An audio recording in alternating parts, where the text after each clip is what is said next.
Welcome to Hood Champion Boxing and Sports. In boxing, you find a way to win or you find a way to lose. So, Bill Haney, Devin Haney's dad, is not allowed entry into Australia. It's unfortunate. Man made a mistake back in the day, went to jail for drugs, has a felony on his record, and as a result, more than likely will not be attending his son's biggest fight in Australia. So this is the thing, right? You know, social media is such a great tool, and it can work to your benefit. It really can. We would have never known about Devin Haney as his little prodigy and all the videos and clips of him training in the Mayweather gym. Guys like Shoo Shoo, guys like the little guy, the Diaz kid up there in the Mayweather camp. Other guys who are the Earl Spencers and seeing the amateur fights, Floyd Mayweather and his amateur fights. You see, because they can take stuff from years ago and then find a way to transfer that to a different media form, upload it to social media, and then now we have access. They can take a guy like Earl Spence, who was in the Olympics, who did a lot of amateur training, and back then I believe they had ways to record that stuff. But at the end of the day, upload it to social media and push it out to us. And then with Devin Haney and the other guys coming up, get down your little phone, record it, and just hit a button and it uploads and everybody can see it. So there's a lot of good with social media. It's a lot of good with these little devices that we have. We get instant access to so much. People from all over the world can learn about you. All the good things about you. You can learn so much through social media. I remember growing up, just computers and the internet, but I remember growing up, we had these big cabinets full of encyclopedias, full of dictionaries. We had all the collections, man, of these classic books, and my brothers and I had to read it. And after we read it, we had to initial the back of the book. Nobody has that crap in their house anymore because you go right into your computer to the internet and pull things up. And if you're not sure, you don't want to Google it, you can go up to these sites and social media and see who's talking about what to get a perspective on things. So the internet, social media, computers just can be a huge advantage for us when it plays to our benefit. The downside is when it doesn't play to your benefit, right? And with a guy like Devin Haney's dad, he is being ripped unfairly right now. And I just don't, I understand people. I specialize in that crap, 25 years of that bull crap. But my thing is, how are you ripping him for something he did, 20-something years ago? You think that when he was making those mistakes as a young man, that he was thinking about how this is going to affect him now? He probably thought it would affect him with some opportunities, but not for the biggest fight of his son's career thus far. And people out there calling him a terrorist, talking about there needs to be a reward for his arrest. In Australia, this is the thing. Australians aren't celebrating him not coming into the country, okay? We got to be fair now. There may be a handful who get on social media and, say little stuff because it's safe to get from behind your computer and say what the hell you want and attack somebody. And that's what I know a lot of people do that, and it's not going to stop. It's going to continue. But there are a lot of people who get behind the computer and say positive things, encouraging things. But I think what's happening with a lot of the Kambosos fans, and Kambosos fans aren't limited to just Australians. I think they just see this as a huge opportunity for their man to kind of go into the fight with an upper hand, because the key voice in Devin's corner since he's been a little bitty kid will not be there. That is something for Kambosos fans to celebrate, because their guy has improved his chances on winning. They're not celebrating the fact that Devin's dad went to jail 20-something years ago, that he has a drug felony charge, and the fact that, oh, good, don't bring that terrorist into our country. There may be a handful that put a spin on it like that, but I'm willing to go and say 99% of Australians don't even think like that. Because all of us, now I've never gotten into that kind of trouble, but a lot of us have made mistakes. A lot of us have. I don't care if you jaywalked, you stole like them damn Coca-Cola gummies, man, when I was a kid. I used to go and take all them damn things, man. Some people have done that. Maybe some of you have never ever done anything wrong. Others have done shit on a grander scale. Some got caught, some didn't get caught. But we can't come now, man, and stop, decide we want to rip this man, and he's already feels a kind of way. Imagine what this man is going through. I know he talks a lot, about, religion, his beliefs, and that's good because if you have a strong spiritual foundation,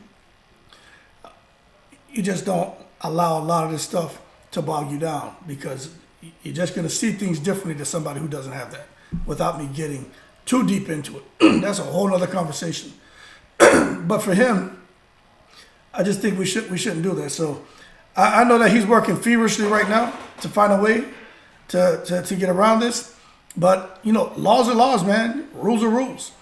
And I honestly am not optimistic on him getting an opportunity to get into that country. He will, because the same platforms used to try to, shred this man's name, to kick him while he's down, to embarrass him, the whole social media thing, the whole internet, that's the same platform where he's going to be able to sit back and watch his son fight. That's the same platform where someone's over there with a cell phone who can FaceTime him and talk to his son and everything. I'm sure there may be something going on in between the rounds. Now, I don't know if cell phones are allowed in the ring, but that would probably create a lot of confusion. But I just can't see Devin's dad sitting back watching the fight on TV and not having a means to communicate with his son in between rounds. I just can't see him sitting there talking the game plan with Yoel Judah and then saying, okay, Yoel, go out there and do your thing, and him sit back in between rounds and not being able to get to speak to his son in some way. I just don't see Yoel Judah going out there taking the reins and doing and making calling all the shots. I don't see that. I do know that the Judahs, Zab and his dad in particular, are very, very involved, almost like family. Well, I guess you could say they are family with the Haneys.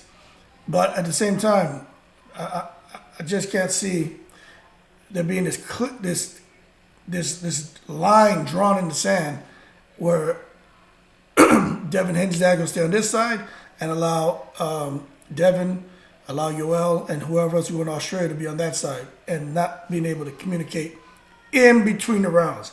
I know they're going to communicate right up to fight day, but where it matters most, in between the rounds. And that right there is my question. Okay, it is what it is. You can't get into the country. Okay, we know they're going to be able to communicate up to the fight, but while the fight's going on, when they get that 1 minute in between rounds, how is Bill Haney going to be able to talk to his son? That's what I'd be the most concerned about, and that's what I'd be trying to work on because he's not going to get into the country. All right, so I'd be trying to figure out how to get him to be able to communicate in between the rounds.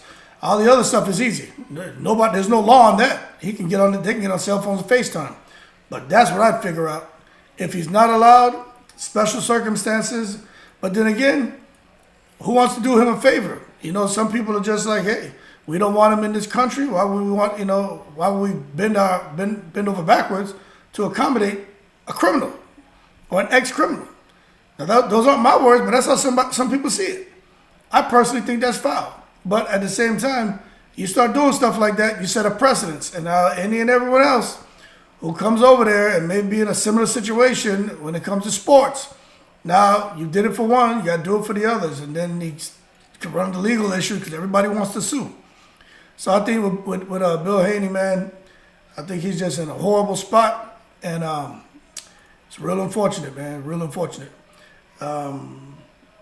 But I just don't think this is the opportunity to come now and shred the man. I mean, how many people have made mistakes in the past? I think a lot of times if you don't go through a little bit of turmoil early in your life, and you keep making mistakes and not getting caught, keep making mistakes, not being held accountable, keep making mistakes and not being forced to become responsible, keep making mistakes and not learning about accountability,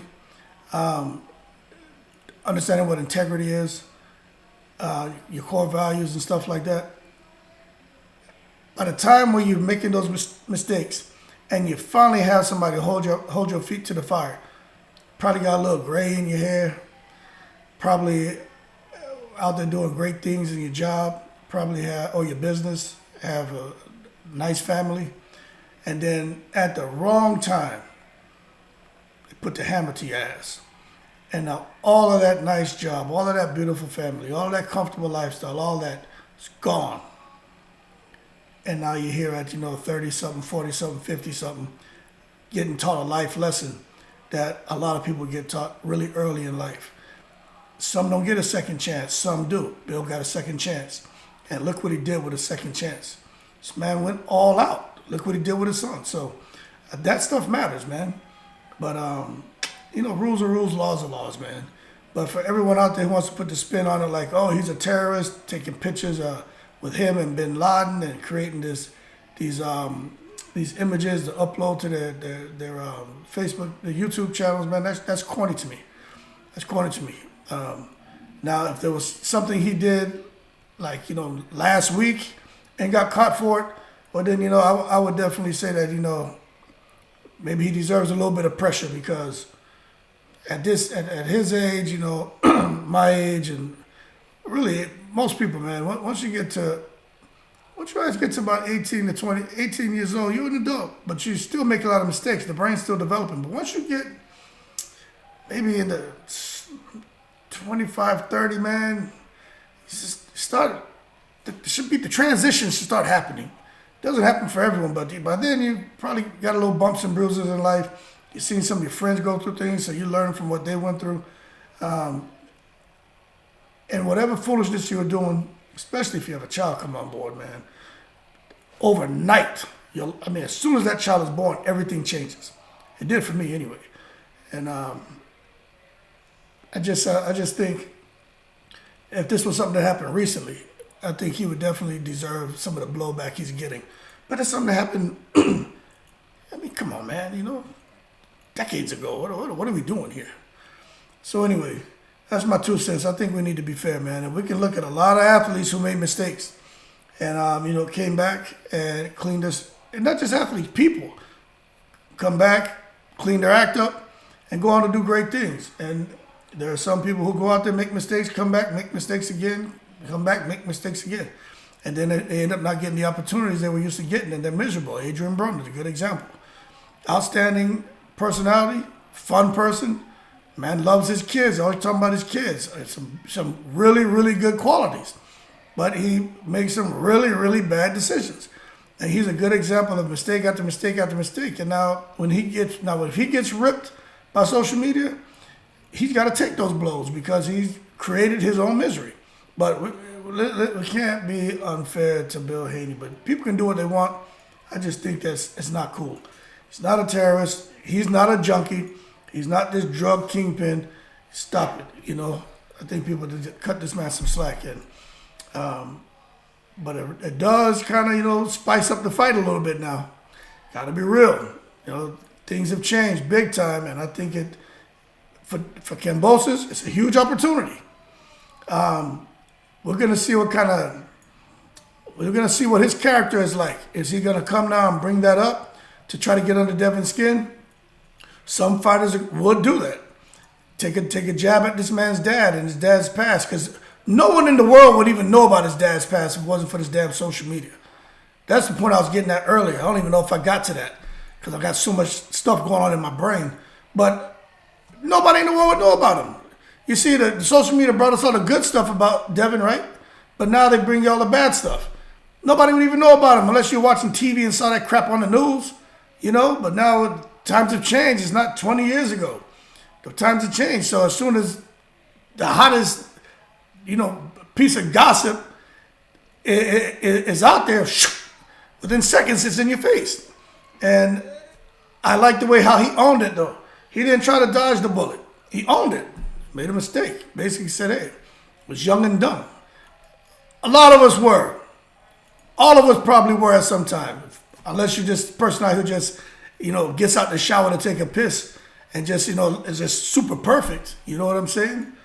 But I like how he owned it, didn't make excuses. And when you do that, it should de-escalate a lot. But for some people, it just didn't. But anyway, man, I'm going to leave it at that. I just think we're going to find out what kind of character Kambosos has. Is he going to use this to poke at Devin Haney during the press conference? And we're going to find out what kind of character Devin has as he's going to rise to the occasion and be like, now, I already was going out there with, at a disadvantage, handicapped. And I say that because he's going to fight in Australia. I hope they don't jerk him, but, things can happen, right? But now his dad's not going. So, it's just, some people call it a setup. I don't call it a damn setup. It is what it is. But we're going to see what Devin does, man. But the plot thickens, people. I'm sure more to come on this whole situation. But right now, man, I'm still looking forward to a great fight. I just think Devin Haney was already in hard with a guy like Kambosos, who I call the Australian Manny Pacquiao. And Floyd is like a Mayweather. So it's like an a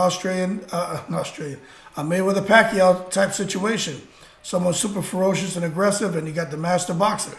And Devin should be able to get in there and box his way to a decision, and in most situations. But he's over there in Australia. Kambosos is not the kind of guy you can hit and he's just going to go into a shell. Kambosos is going to fight you, and it's just not an easy fight for Devin to just go and outbox him and just win. You're just not going to go in there and just outbox Kambosos and have him looking lost and discouraged. Kambosos is going to, at some point, he's going to fight you. And, this is going to boil down, in my opinion, to who has the better engine, because they both can fight. But I guess we'll see, right? Because I've talked about this before. I'm not going to get into that. But it's not an easy fight for either person. It just isn't. But anyway, enough said. Y'all keep cool. I appreciate the support. Shout out to all the veterans. Take it easy on Devin's dad, man. That shit's from 20-something years ago, man. Let's have some decency about us. And as always, I already said shout out to the veterans. I'm in the breeze.